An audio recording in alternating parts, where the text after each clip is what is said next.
السلام علیکم ورحمۃ اللہ وبرکاتہ۔ ان الحمدللہ والصلاۃ والسلام علی رسول اللہ، اما بعد۔ محترم ناظرین کرام اور عزیز طلبہ، مشکات المصابیح کے درس میں آپ کا خیر مقدم ہے۔ باب المباشرہ چل رہا ہے، اس کی چند احادیث آپ کے سامنے رکھی جا رہی ہیں۔ حضرت جابر رضی اللہ تعالیٰ عنہ حدیث کے راوی ہیں، چنانچہ مؤلف بیان فرماتے ہیں وعن جابر رضی اللہ تعالیٰ عنہ قال كنا نازل والقرآن ينزل متفق علیہ۔ حضرت جابر رضی اللہ تعالیٰ عنہ بیان فرماتے ہیں کننا نازل والقرآن ينزل، کہ ہم عزل کرتے تھے اور قرآن نازل ہوتا تھا۔ یہ روایت بخاری اور مسلم کی ہے،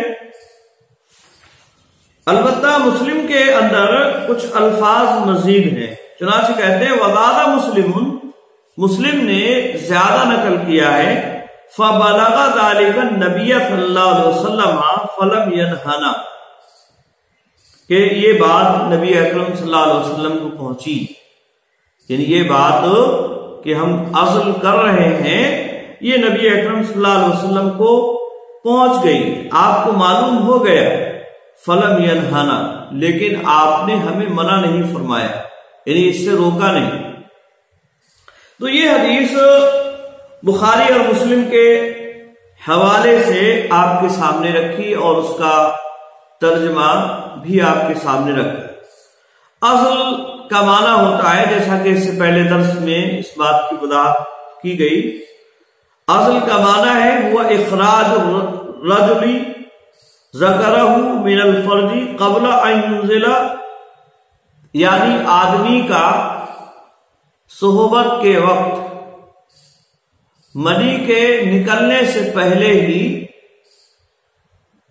عورت کی شرمگاہ سے اپنی شرمگاہ کو نکال کر منی کو باہر نکال دینا، اسے کہتے ہیں عزل۔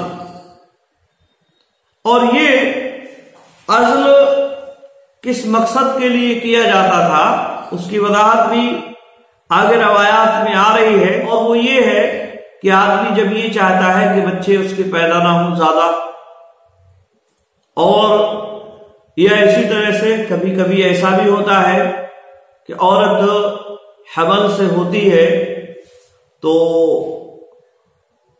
اس حمل سے ہونے کی وجہ سے منی کے قطرات رحم مادر میں نہ جائیں، اس وجہ سے بھی کبھی کبھی عزل کیا جاتا ہے۔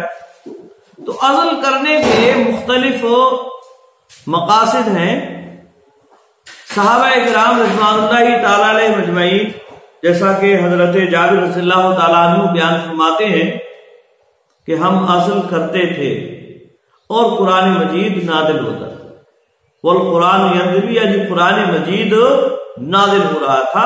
یہ اس وقت کی بات ہے جب اللہ کے نبی صلی اللہ علیہ وسلم پر قرآن مجید کا نزول ہو رہا تھا۔ یہ بات کہنے کا مقصد حضرت جابر رضی اللہ تعالیٰ عنہ کی یہ ہے کہ اگر یہ غلط ہوتا، عزل کرنا حرام ہوتا، درست نہ ہوتا، تو قرآن مجید میں اللہ رب العالمین ضرور وحی کے ذریعے سے اس کے تعلق سے ہمیں منع فرما دیتا۔ آئی بات سننے؟ تو اس بات کو کہہ کر حضرت جابر رضی اللہ تعالیٰ عنہ اس بات کی وضاحت کرنا چاہتے ہیں کہ یہ جائز ہے۔ پھر انہوں نے یہ بھی بات کہی کہ یہ بات اللہ کے نبی صلی اللہ علیہ وسلم کو پہنچ بھی گئی، یعنی آپ کو معلوم بھی ہو گیا، پھر بھی آپ صلی اللہ علیہ وسلم نے ہمیں منع نہیں فرمایا، یعنی قرآن مجید میں کوئی اس کے تعلق سے بات نازل ہوئی اور نہ ہی اللہ کے نبی صلی اللہ علیہ وسلم نے اس کے تعلق سے منع فرمایا۔ یہ حضرت جابر رضی اللہ تعالیٰ عنہ کے کہنے کا مقصد ہے۔ تو یاد رہے یہ حدیث عزل کے جائز ہونے پر دلالت کر رہی ہے، اور اس بات کی دلیل ہے کہ عزل کرنا یہ درست ہے۔ حضرت جابر رضی اللہ تعالیٰ عنہ کی اس حدیث سے یہ بات معلوم ہو رہی ہے۔ اللہ کے نبی صلی اللہ علیہ وسلم کے سامنے یا وحی کے نزول کے زمانے میں کوئی بھی کام صحابہ کرام رضوان اللہ تعالی علیہم مجمعین کرتے ہیں تو ایسی بات سنت تقریری کہلاتی ہے۔ ایسا عمل سنت تقریری کے حکم میں آتا ہے، یعنی یہ اللہ کے نبی صلی اللہ علیہ وسلم کو معلوم تھا اور پھر اس پر آپ خاموش رہے، اور خاموش رہنا ہی اس کے جائز ہونے کی دلیل ہے، کیونکہ اگر یہ غلط ہوتا، ناجائز اور حرام ہوتا تو ایسی صورت میں ضرور بالضرور اللہ رب العالمین قرآن مجید کے اندر اس کی ممانعت فرما دیتا، یا نبی اکرم صلی اللہ علیہ وسلم اپنی احادیث کے اندر اس تعلق سے منع فرما دیتے۔ آئی بات میں تو یہ حدیث اس بات کی دلیل ہے، بظاہر اس سے یہ بات معلوم ہو رہی ہے کہ عزل کرنا یہ جائز اور درست ہے۔ اس کے تعلق سے مزید احادیث اور بھی ہے، اس کے بعد اس کا حکم کیا ہے اس کی وضاحت انشاءاللہ عزیز کی جائے گی۔ دوسری حدیث وان اور انہی سے یعنی حضرت جابر رضی اللہ تعالیٰ عنہ سے مروی ہے، وہ کہتے ہیں قال، انہوں نے کہا ان رجلا، ایک آدمی، اتا رسول اللہ صلی اللہ علیہ وسلم، آیا اللہ کے رسول صلی اللہ علیہ وسلم کے پاس، یعنی ایک دوسرے صحابی کوئی اللہ کے نبی صلی اللہ علیہ وسلم کے پاس آئے۔ فقال، اور انہوں نے کہا ان لی جاریتن ہی خادمتنا، کہ میری ایک لونڈی ہے، یعنی خادمہ جڑ خرید غلام، ہی خادمتنا، وہ ہماری خدمت گزار ہے، یعنی وہ ہماری خدمت کرنے والی ہے، میری ایک لونڈی ہے اور وہ خدمت گزار ہے، خدمت کرنے والی ہے، وَأَنَا أَطُوفُ عَلَيْهَا، اور میں اس پر چکر لگاتا ہوں، یہ بھی کنایا ہے جمع سے، یعنی میں اس سے ہم بستری کرتا ہوں۔ وَأَكْرَهُ أَن تَحْمِلَ، اور میں ناپسند کرتا ہوں کہ وہ حاملہ ہو، میں اس بات کو ناپسند کرتا ہوں کہ وہ حاملہ ہو، یعنی حاملہ ہو جائے یہ مجھے پسند نہیں ہے، البتہ میں اس سے ہم بستری کرتا ہوں۔ اس ناپسندی کی وجہ یہ ہے کہ اگر آدمی اپنی لونڈی سے ہم بستری کرتا ہے اور اس سے حمل ٹھہر جائے گا، تو حمل ٹھہرنے کی وجہ سے جو بچہ پیدا ہوگا اس بچے کی ولادت کی وجہ سے یہ لونڈی ام الولد بن جائے، اور ام الولد کا مطلب یہ ہے کہ اب اس لونڈی کا بیچنا، خرید و فروخت کرنا اس آدمی کے لیے جائز اور درست نہیں ہے، اور پھر وہ بچہ جو اس لونڈی سے پیدا ہوا ہے وہ بچہ بھی غلام نہیں رہے گا، بلکہ وہ بچہ بھی کیا ہو جائے گا، یعنی اس کی نسل میں سے ہو جائے گا اور اس کے وراثت میں حصے دار ہو جائے گا۔ تو وہ لوگ کیا کرتے تھے کہ عورت کہیں ام ولد نہ ہو جائے اور بچہ اس کا جو پیدا ہو وہ اس کے نسب کا نہ ہو جائے، اس لیے عزل کر لیا کرتے تھے۔ تو یہی وجہ ہے، انہوں نے کہا کہ میں اس کو ناپسند کرتا ہوں کہ وہ حالت حمل میں ہو، یعنی اس سے میرا نقصان ہو جائے گا کہ وہ ام ولد ہو جائے گی اور پھر اس کی خرید و فروخت میرے لیے درست نہیں ہوگی۔ آئی بات میں تو یہ اصل میں ان کا خدشہ تھا، تو اللہ کے نبی صلی اللہ علیہ وسلم نے اس کا جواب بیان فرمایا۔ فقالا، تو آپ صلی اللہ علیہ وسلم نے فرمایا اعزل عنہا ان شئتا، تم اس سے عزل کرو اگر چاہو۔ یہ اصل میں ان صحابی کا جو کہنے کا مقصد ہے وہ یہ کہ وہ اللہ کے نبی صلی اللہ علیہ وسلم سے ازل سے متعلق چاہتے ہیں کہ وہ ازل کریں یا نہ کریں. تو آپ صلی اللہ علیہ وسلم نے فرمایا اے ذی الانہا کہ تم اس سے ازل کرو ان شئتا اگر چاہو. فإنه سيأتيها ما قدر لها، انه سيأتيها آئے گا اس کے پاس ان قریب ما قدر له جو اس کے لیے مقدر کیا گیا. سيأتيها میں جو فاعل ہے وہ ما قدر لها، یعنی جو اس کے لیے مقدر کیا گیا ہے وہ آ کے رہے گا. تمہارے ازل کرنے سے وہ رکے گا نہیں. سیاتیها ما قدر لها، یعنی جو بھی کچھ اللہ رب العالمین نے اس کے مقدر میں لکھ دیا ہے وہ آ کے رہے گا. اس کے اندر کوئی کمی آنے والی نہیں ہے.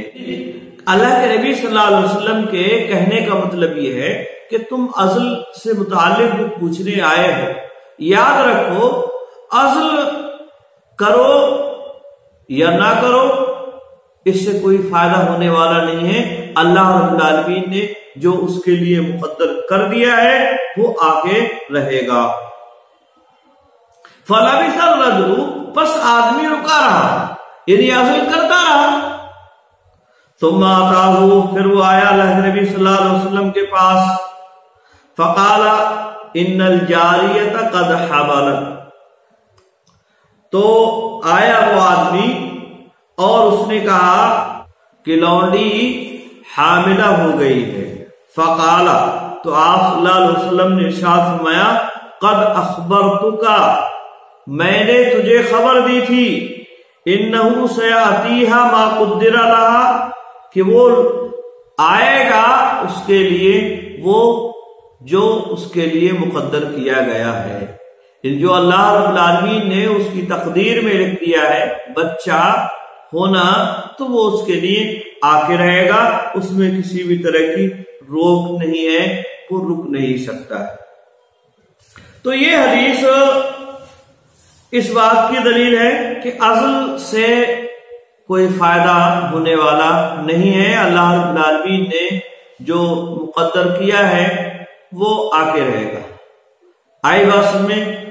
اور پہلے والی حدیث میں جو حضرت جابر رضی اللہ تعالیٰ عنہ نے کہا کہ فبلغ ذلك النبی صلی اللہ علیہ وسلم، کہ یہ بات اللہ کے نبی صلی اللہ علیہ وسلم کو پہنچ بھی گئی، تو یہی اللہ کے نبی صلی اللہ علیہ وسلم کے پاس غالباً بات پہنچی تھی کہ یہ آدمی آئے اور انہوں نے اللہ کے نبی صلی اللہ علیہ وسلم سے اس سے متعلق اجازت طلب کی، اور تو آپ صلی اللہ علیہ وسلم نے یہ بات کہی، یعنی منع نہیں کیا.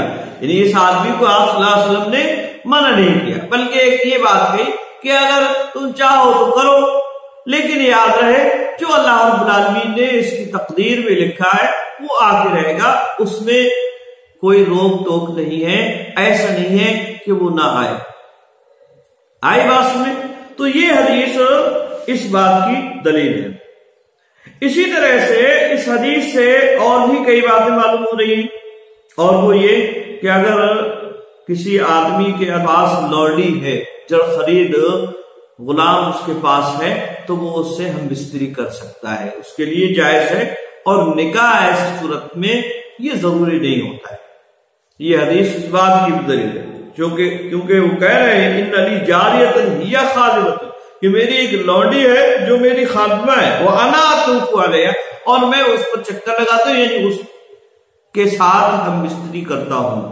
تو یہ ہم بستری کرنے کی بات اللہ کے نبی صلی اللہ علیہ وسلم کے سامنے وہ کہہ رہے ہیں. لہذا جو لونڈی ہیں، جو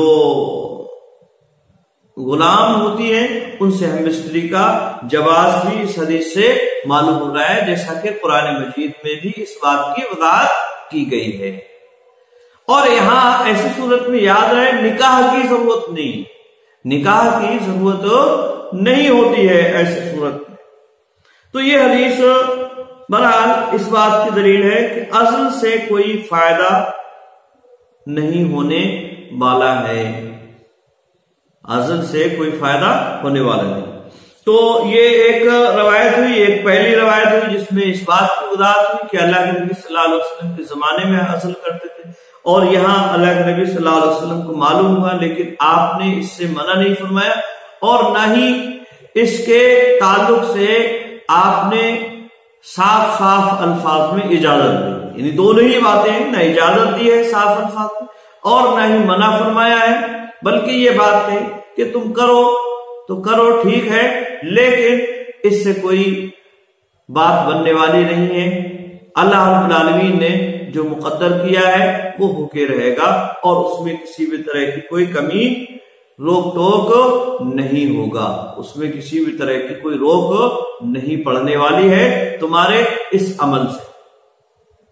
اسی طرح سے تیسری حدیث ہے وعن ابی سعید الخدری رضی اللہ تعالیٰ عنہ، حضرت ابو سعید خدری رضی اللہ تعالیٰ عنہ سے مروی ہے، وہ کہتے ہیں قال، انہوں نے کہا خرجنا مع رسول اللہ صلی اللہ علیہ وسلم فی غزوۃ بنی المصطلق، کہ ہم نکلے بنو مصطلق کے غزوے میں۔ بنو مصطلق یہ ایک قبیلہ ہے، بنو خزاعہ سے اس کا تعلق ہے، بنو خزاعہ میں سے ایک قبیلہ بنو مصطلق ہے، تو اس قبیلے کی شرکسی کو دور کرنے کے لیے اللہ کے نبی صلی اللہ علیہ وسلم نے ان پر حملہ کیا، تو اللہ کے نبی صلی اللہ علیہ وسلم اس غزوے میں گئے۔ راوی کہتے ہیں فَأَصَبْنَا سَبِيًّا مِّن سَبِيِ الْعَرَبِ، کہ ہمیں عرب کے قیدیوں میں سے کچھ قیدی ملے، سبی، اور اس کی جمع سبایا آتی ہے، تو سَبِيًّا مِّن سَبِيِ الْعَرَبِ، عرب کے قیدیوں میں سے کچھ قیدی ہمیں ملے، یعنی ہمیں کچھ قیدی میسر ہوئے، کچھ قیدی ہم کو ملے۔ فاشتہینا النساء، ہمیں خواہش ہوئی عورتوں کی، ہمیں خواہش ہوئی عورتوں کی، کہ ہم عورتوں کی خواہش ہوئی کا مطلب یہ ہے یعنی ہمیں جماع کی اور ہم بستری کی خواہش ہوئی۔ واشتدت علینا العصبۃ، ہمارے لیے بیویوں سے دور رہنا دشوار ہو گیا۔ عصبہ کہتے ہیں بیویوں سے دور رہنا۔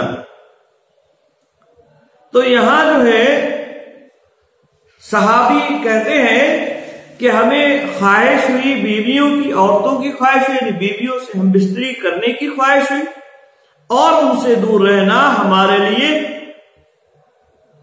لیے دشوار ہو گیا، مشکل ہو گیا۔ وَأَحْبَبْنَا الْعَزْلَ، اور ہم نے عزل کرنا چاہا، ہم نے پسند کیا کہ ہم عزل کریں۔ فَأَرَدْنَا أَن نَعْزِلَ، تو ہم نے ارادہ کیا کہ ہم عزل کریں۔ وَقُلْنَا، اور ہم نے کہا أَنَا أَعْزِلُ وَرَسُولُ اللَّهِ صلی اللہ علیہ وسلم بَيْنَ أَظْهُرِنَا، کہتے ہیں کہ ہم نے ارادہ کیا کہ ہم عزل کریں، لیکن پھر خیال آیا اور ہم نے کہا کیا ہم عزل کریں گے حالانکہ نبی اکرم صلی اللہ علیہ وسلم ہمارے درمیان میں موجود ہیں، قبل ان نسألہ، اس سے پہلے کہ ہم آپ سے پوچھیں، کہ ہم اس سے پہلے ہی عزل کریں حالانکہ ہمارے پاس نبی اکرم صلی اللہ علیہ وسلم موجود ہے اور آپ سے پوچھے نہیں، تو یہ تو مناسب نہیں رہے گا، ٹھیک نہیں رہے گا۔ اصل میں یہ ہے ان کے کہنے کا مقصد۔ فَسَأَلْنَاهُ، پس ہم نے نبی اکرم صلی اللہ علیہ وسلم سے پوچھا، فَسَأَلْنَاهُ، ہم نے پوچھا ان سے، یعنی آپ صلی اللہ علیہ وسلم سے ہم نے پوچھا، عن ذَلِكَ، اس کے بارے میں، یعنی عزل کے بارے میں ہم نے نبی اکرم صلی اللہ علیہ وسلم سے پوچھ لیا کہ ہم ایسا ہمارے دماغ میں، دل میں یہ خیال آ رہا ہے۔ فقال، تو آپ صلی اللہ علیہ وسلم نے فرمایا، ما علیکم اللہ تفعلوا، تو آپ نے فرمایا ما علیکم، ما علیکم، نہیں ہے تمہارے اوپر کوئی حرج، اللہ تفعلوا، کہ تم نہ کرو، یعنی تم ایسا نہ کرو تو اس پر تمہارے لیے کوئی حرج کی بات نہیں ہے۔ اے لیسا علیکم ضرر اللہ تفعلوا، یعنی تمہارے اوپر کوئی حرج نہیں ہے کہ تم عزل نہ کرو. یہ ایک معنی اس کا بیان کیا گیا ہے، یعنی تمہارے اوپر ایسا کچھ حرج نہیں ہے کہ تم، یا تمہارے اوپر کوئی ضرر نہیں ہے. اے لیسا علیکم ضرر اللہ تفعلوا، کہ تمہارے اوپر کچھ ضرر نہیں ہے کہ تم ایسا نہ کرو، یعنی ایسا نہ کرنے میں تمہیں کوئی نقصان نہیں ہے، کسی بھی طرح کی کوئی پریشانی نہیں. اسی طرح سے یہ بھی کہا گیا ہے کہ یہاں لا زائدہ ہے اور معنی ہے لا باس علیکم ان تفعلوا، کہ تمہارے اوپر کوئی حرج نہیں ہے کہ تم عزل کرو، یعنی عزل کرنے میں تمہارے اوپر کوئی حرج کی بات نہیں ہے. آئی بات میں؟ تو یہ دونوں معنی یہاں بیان کیے گئے ہیں. یعنی ایک بات تو یہ کہی گئی، یعنی تمہارے اوپر کوئی ضرر نہیں ہے کہ تم عزل نہ کرو، یعنی تمہارے اوپر کوئی ضرر نہیں ہے کہ تم عزل نہ کرو، یعنی تمہارے عزل نہ کرنے میں کوئی ضرر نہیں ہے، لہذا اگر عزل کرو گے تو ممکن ہے تمہیں ضرر مل جائے. آئی بات میں؟ اور یعنی یہ پہلے معنی کے اعتبار سے بات ہوئی، اور دوسرے معنی کے اعتبار سے بات یہ ہوئی کہ تم عزل کرو، اس میں تمہارے اوپر کوئی گناہ نہیں، تمہارے اوپر کوئی حرج کی بات نہیں. یہ دونوں معنی اس حدیث کے لیے گئے، اس ٹکڑے کے دونوں معنی کیے گئے. تو یہاں اللہ کے نبی صلی اللہ علیہ وسلم نے بیان فرمایا علیکم اللہ، کہ تمہارے اوپر کوئی حرج یا ضرر نہیں ہے کہ تم عزل نہ کرو. ما من نسمتن، اس کے بعد اللہ کے نبی صلی اللہ علیہ وسلم فرمایا ما من نسمتن، کوئی بھی روح نہیں. نسمہ کہتے ہیں روح کو، کوئی روح نہیں ہے. کائنۃ الی یوم القیامہ، جو پیدا ہونے والی ہے قیامت تک، الا وہی کائنۃ، مگر یہ کہ وہ پیدا ہو کر رہے گی. کوئی بھی روح نہیں ہے پیدا ہونے والی مگر وہ پیدا ہو کر رہے گی. یعنی تمہارے عزل سے کوئی فائدہ ہونے والا نہیں ہے. اگر تم ایسا کرتے ہو تو اس سے کوئی فائدہ تمہیں حاصل نہیں ہوگا، کیونکہ اللہ رب العالمین نے جس کو پیدا کرنا ہے، جس روح کو اسے پیدا کرنا ہے قیامت تک، وہ بہرحال پیدا ہو کر رہے گی. لہذا تمہیں عزل کرنے یا نہ کرنے سے کوئی فرق نہیں پڑتا ہے. آئی بات میں؟ تو یہ حدیث اس معنی اور مفہوم کی ہے. یہ جو روایات مختلف گزری، ان روایات کے اندر اگر ہم غور کرتے ہیں تو یہ بات بظاہر تمام احادیث کے اندر معلوم ہو رہی ہے کہ عزل سے کوئی فائدہ نہیں ہے. اگر کرتے ہو تو اس سے بھی کوئی نقصان نہیں ہے، اور نہیں کرتے ہو تو بھی اس سے کوئی نقصان ہو. یعنی گویا کہ عزل کرنے کی بنیاد پر کسی طرح کا کوئی فائدہ ہونے والا نہیں ہے. آئی بات سننے؟ تو یہ جو ہے حدیث اب تک جو ہم نے پڑھی اس معنی اور مفہوم کی ہے. اس کے آگے مزید اور احادیث ہیں عزل ہی سے متعلق. انشاءاللہ العزیز وہ احادیث بیان کر کے اس کے تعلق سے صحیح اور درست بات کیا ہے اس کو بیان کیا جائے گا. آج کے لیے بس اتنا ہی. السلام علیکم ورحمۃ اللہ وبرکاتہ.